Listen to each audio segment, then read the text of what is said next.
সৌরভপ্রিয় দত্ত রাজনৈতিক কর্মী আমার সঙ্গে রয়েছেন। সৌরভপ্রিয় বাবু, অভিষেক বন্দ্যোপাধ্যায়কে ক্রিমিনাল বলছেন মদন মিত্র বলছেন উনি সুপারি দিয়ে লোককে খুন করান, মানুষ খুন করান অভিষেক বন্দ্যোপাধ্যায়, বলুন।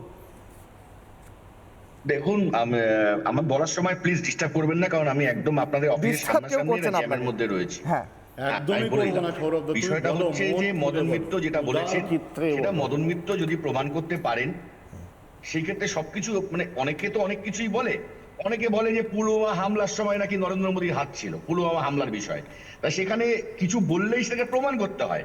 সেখানে এক রাজ্যপাল বলেছিল এই কথা। তা সেখানে মদন মিত্র অভিষেক বন্দ্যোপাধ্যায় সম্পর্কে যদি এই কথা বলে থাকে যে এই ধরনের ক্রিমিনাল আছে, সুপারি কিলার দিয়ে ফোন খুন করায়, তা আমার মনে হয় মদন মিত্র এই কথাটা অনেক আগে বলা উচিত ছিল। তাহলে যারা খুন হয়েছে এই সুপারি কিলার দিয়ে, অন্তত তাদের প্রাণটা বাঁচত। তা আমি মদনদাকে খুব শ্রদ্ধা করি, দীর্ঘদিনের দিদির পুরনো দিনের সৈনিক।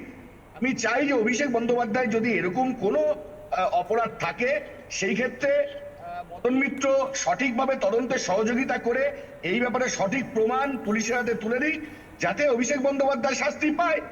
এর থেকে আর সাধারণ বিষয় কি হতে পারে? আমিও তো বলতে পারি যে কিশোর আমাকে খুনের চেষ্টা। না সৌরভপ্রিয় বাবু, আমি একটা কথা বলছি, আমি একটা কথা বলি।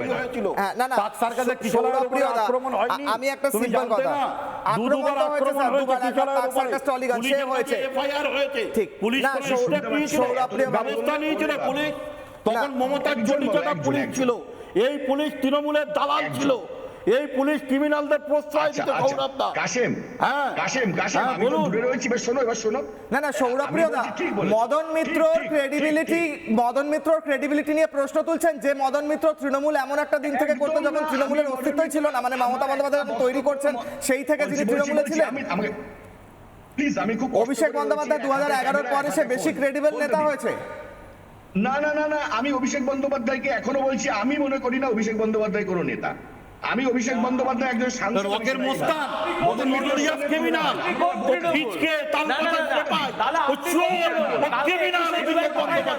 তুমি স্বীকার করো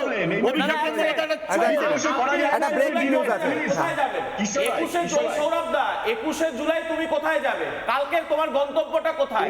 তাহলে ঋতব্রত তৃণমূলের ক্যাম্পে জয়েন করছো, কারণ মমতার ক্যাম্পে তো অভিষেকই থাকবে। আমি একটা কথা বলি, মমতার ক্যাম্পে অভিষেক থাকলে আমার একজন সাংসদ ক্যাম্পে থাকতেই পারে, সেটা নিয়ে কোনো আপত্তি নেই। নেতা নয় কিন্তু সাংসদ।